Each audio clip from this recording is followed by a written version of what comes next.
Good morning, Sadie Daisy. Today's show includes information on STEAM Night, a message from Dr. McCauley, and the latest on weather. Let's get started with a pledge and a moment of silence.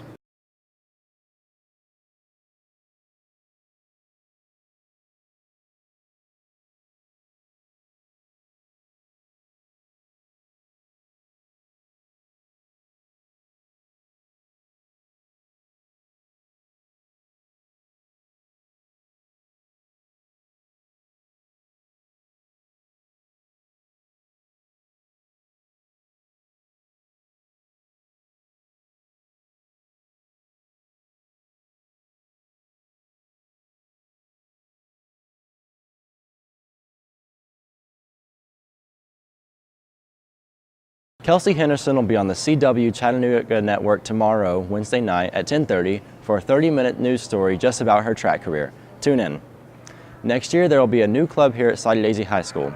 The Valor Club, a gay-straight alliance, will be holding an interest meeting Friday, May 17th during 3rd Block in room 404. The meeting will start at 10:15. Report to 3rd Block for attendance before coming to the meeting. This Friday, May 10th from 5 to 7 p.m. is STEAM Night. This event will feature a showcase of work from the Institute of Media and Entrepreneurship, a student-created video game, and even the opportunity to possibly dissect a specimen. Come out and support SDHS. And now for a McCauley Minute. Hey, good morning, Sadie Daisy.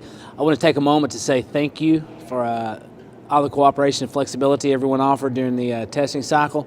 It was great, really great. I want to commend you for that. I also wanted to take a few moments to talk about a few things moving forward these last couple of weeks. We know it's hectic. We've got seniors final week coming up this week. We have senior celebration is coming Thursday. Then, of course, obviously next week we have graduation practice and graduation. Then the week after that, we'll start our underclass exams. Still want to encourage everybody, hey, it's still business as usual, still school. We know the weather's warm, everything's chaotic, but please try to get to school on time, be here every day. Students, check your power school. Encourage your parents to check your power school. If you're missing some grades or your grade's not what you would like, I encourage you to reach out to your teachers these last couple of weeks to see if there's something you can do to help remedy that. Okay. Also, I want to take a moment. We are trying to implement an AP, an Advanced Placement Seminar Research class for next year. Mr. McCall is going to teach this class. Any rising sophomore, rising junior who is really interested in an independent study type thing, that you can do extended research projects, and you have to do a group project and work toward getting an advanced placement diploma, which looks very good on college resumes. We're going to implement that next year. We already have about 5 or 6 students who are committed to that. So we really encourage each one of you guys, if you're listening to this right now and you're thinking, hey man, I'd really like that challenge. I'd like to really, augment my college resume and whatnot. Please go see your guidance counselor and let her know your interest in that, so that we can get you enrolled in that class and get you connected with Mr. McCall, so you can begin some of the work on that over the summer with some summer reading. All right, guys, thanks a lot, Sadie Daisy, and have a great rest of the day. The Riverbend Music Festival is looking for volunteers. Any interested students should contact Gina Ortiz at 423-394-0104 for more information. Again, that number is 423-394-0104. The future of planet Earth is bleak, according to a new climate change report from the United Nations, but only if humans don't change their ways soon. Omar Jimenez breaks down the study that's being described as the most comprehensive assessment of global nature loss ever. The brink of extinction, as the new United Nations report details, 1 million of the world's 8 million species are now threatened with that fate, and humans are to blame. The other organisms of the planet are our life support systems. It's our neck on the block. The idea that you're just going to lose your orangutans or something like that is just plain silly. The UN report puts it plainly. More than 40% of all amphibian species are threatened, along with almost a third of all reef-forming corals and more than a third of all marine mammals. It also details the 5 main drivers of species loss: changes in land and sea use, direct exploitation of organisms, climate change, pollution, and invasive species. We need the other organisms of the planet, or we will not exist. And it's really important that everybody understand that, and understand that time is very short. The Director General of the UN Educational, Scientific, and Cultural Organization writes, "The present generations have the responsibility to bequeath to future generations a planet that is not irreversibly damaged by human activity." And despite the report's bleak outlook, there's still time to reverse it, with many experts pointing to changes made in this next decade as crucial. I'm Omar Jimenez reporting.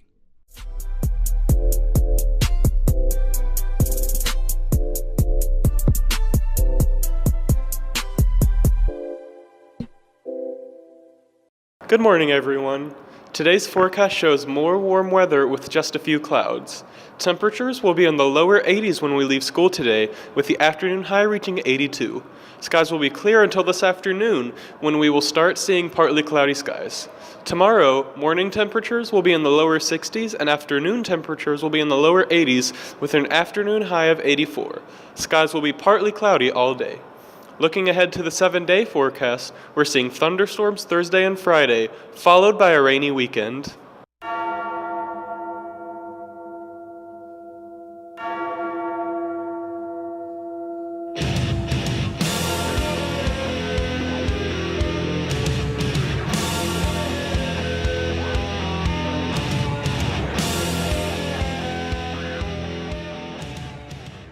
It was a battle between first and second on the hill last night as the Lady Trojans and the Lady Mustangs fought for the top spot in the district. A solo homer in the second put Walker Valley up by 1. Both pitchers kept the game close, but a rally in the 6th inning off 2 Trojan errors allowed 5 runs to score for the Mustangs. A late-game rally by the Trojans was not enough to overcome the Lady Mustangs. The final score was 6-2. Trojans will play Ottawa in the losers bracket and could face Walker Valley again in the final game. With the sunshine on Monday, Tom Higgins Field was ready for action in Game 2 between the Trojans and the Hurricanes. 2 runs in the second and third inning put East Hamilton up over the Trojans, but a Landon Maynor single in the fourth started a rally that gave the Trojans the lead for good. 4 more runs in the sixth inning put the game out of reach for East Hamilton.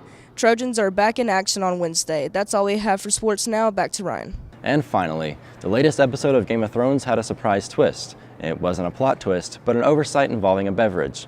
Instead of a goblet, viewers around the world saw a to-go coffee cup at the head table during a celebration scene. CNN's Jeannie Moos reports. The Game of Thrones gang was guzzling out of goblets, toasting out of horns. To the Dragon Queen! When suddenly, a Starbucks cup? See if you can catch it. Most people get bloody murdered. They stay that way. Sharp-eyed fans They left a coffee cup in there. were delighted to spot an icon of the modern world in the way-back fantasy land of Westeros. You're drinking wine, but you prefer ale. No! Somebody prefers lattes. Twitter exploded with mock-ups of Winterfell sporting Starbucks signage. A cup was labeled with the many names the Dragon Queen goes by, enough to make a barista wonder, how do you spell that? Maybe they were all chugging dragon milk caramel macchiatos. We kept waiting for President Trump to tweet. After all, when he warned Iran, sanctions are coming, he borrowed the phrase from Game of Thrones. Winter is coming. And winter is coming. Winter's coming. And he borrowed game over in the wake of the Mueller report. The hubbub over the coffee cup finally prompted this tweet from the Game of Thrones account. The latte that appeared in the episode was a mistake. Daenerys had ordered an herbal tea. I would rank this Game of Thrones gaffe somewhere between grande and venti. Will it linger in legend like the watch that movie buffs think they saw a character wearing during the chariot scene in Ben-Hur? Or the water bottle spotted on the mantle in a promo photo for Downton Abbey. Maybe the Dragon Queen looked so pensive because she was figuring out how to order her skinny cinnamon dolce latte in Dothraki. One thing's for sure, some of these gung-ho Game of Thrones fans don't need any more caffeination. Jeannie Moos, CNN. That's all for today, Sidey Daisy. Tune in tomorrow for more important announcements. Until then, have a good day and good news.